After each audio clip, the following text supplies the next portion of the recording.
কেউ ইন্তেকাল করে মারা যায়, ঘোষণা করা হয় অমুকের ছেলে অমুক ইন্তেকাল করিয়াছেন, ইন্না লিল্লাহি ওয়া ইন্না ইলাইহি রাজিউন, বলা হয় ইন্তেকাল করিয়াছেন। ইন্তেকাল মানে ইন্তেকাল এটা হলো একটা আরবি শব্দ। এই ইন্তেকাল এই আরবি শব্দটার বাংলা হইল স্থানান্তরিত হওয়া, এক জায়গা থেকে আরেক জায়গায় যাওয়া, এটাকে বলা হয় ইন্তেকাল। অর্থাৎ আমরা বাসা থেকে মসজিদে আসলাম, এটা একটা ইন্তেকাল, মানে স্থানান্তরিত হলাম। মসজিদে আসি আবার কর্মক্ষেত্রে যাব, তাহলে মসজিদ থেকে ইন্তেকাল করে স্থানান্তরিত হয়ে কর্মক্ষেত্রে গেলাম। তো ইন্তেকাল মানে স্থান পরিবর্তন। তাহলে ঘোষণা করা হয় অমুক ইন্তেকাল করেছেন, অর্থাৎ এই দুনিয়ার এই জগতে ছিলেন, এই জগৎ থেকে স্থানান্তরিত হয়ে আরেক জগতে চলে গেছেন, ওইটাকে বলে আলমে বরজখ।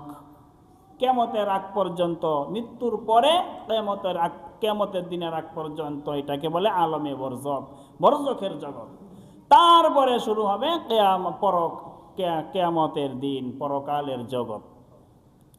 মুহতারাম হাজিরিন, মানুষের এরকম কোনো শেষ নেই, মানুষ খালি স্তর পরিবর্তন করে। এরকমভাবে মৃত্যুর মাধ্যমে অনন্তকালের আরেক জগতের সূচনা হবে মানুষের। এই জন্য আল্লাহ রাব্বুল আলামিন বললেন, এই কিয়ামতের দিনকে তোমরা ভয় করো। মুহতারাম হাজিরিন, একটা হলো কিয়ামতের দিনের উপর বিশ্বাস স্থাপন করা। কিয়ামতের দিনে 6টা বিষয়ের উপর ঈমান আনয়ন করতে হবে। একটা হলো কিয়ামতের দিনের উপর বিশ্বাস স্থাপন। কিয়ামতের দিনের উপর বিশ্বাস স্থাপন করতে হবে। এবং একটা হলো কিয়ামতের দিনের উপর বিশ্বাস স্থাপন করা, আরেকটা হলো এই কিয়ামতের দিনের উপর যে বিশ্বাস, এই বিশ্বাসটাকে সব সময় আমার ভিতরে, আমার মস্তিষ্কে এই বিশ্বাসটাকে উপস্থিত রাখা। শুধু বিশ্বাস করেই যদি ক্ষান্ত দেই তাহলে চলবে না। এই কিয়ামতের দিনের উপরে বিশ্বাস আমাদের মস্তিষ্কে, এইটা সব সময় আমাদের মস্তিষ্কে উপস্থিত রাখতে হবে। এটা আমরা উপস্থিত রাখতে হবে সব সময়। যদি উপস্থিত রাখি, কিয়ামতের দিনের উপর বিশ্বাসটা যদি আমাদের মেধায় মস্তিষ্কে সবসময় উপস্থিত রাখি, তাহলে আমাদের জীবন সুন্দর থেকে সুন্দর হয়ে যাবে। আপনারা সবাই জানেন,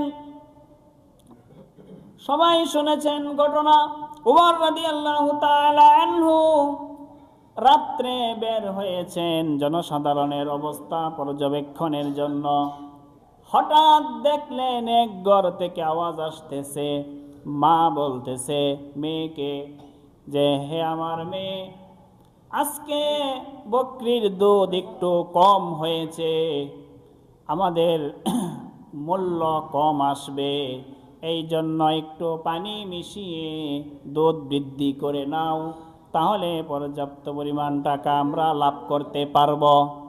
মেয়েটি বলল, মা, দুধের সাথে পানি মিশানো এটা তো উমর আমিরুল মুমিনিন নিষেধ করে দিয়েছেন, আপনি কি জানেন না নাকি? মা বলল, আরে উমর কি আমিরুল মুমিনিন এত গভীর রাত্রে কি টের পাবে নাকি? মিশিয়ে দাও। তখন মেয়েটি বলল, আমিরুল মুমিনিন উমর যদি টের নাও পায়, তারপরেও উমরের যে মালিক আল্লাহ তাআলা তো অবশ্যই দেখতেছেন। কিয়ামতের দিন আল্লাহ তাআলা যদি বলেন, কিরে বেটি, দুধের সাথে পানি কেন মিশাইলি? এটা তো আমার নিষেধ ছিল। তখন কি জবাব দিব? উমর রাদিয়াল্লাহু তাআলা আনহু তাদের এই কথাবার্তা শুনতেছে। তো যাই হোক মুহতারাম হাজরিন, বলতেছিলাম এই যে কিয়ামতের দিনের চিত্র এই মহিলার অন্তরে উপস্থিত ছিল, এই কারণে সে পানি মিশাইতে পারে নাই। তারপরে উমর রাদিয়াল্লাহু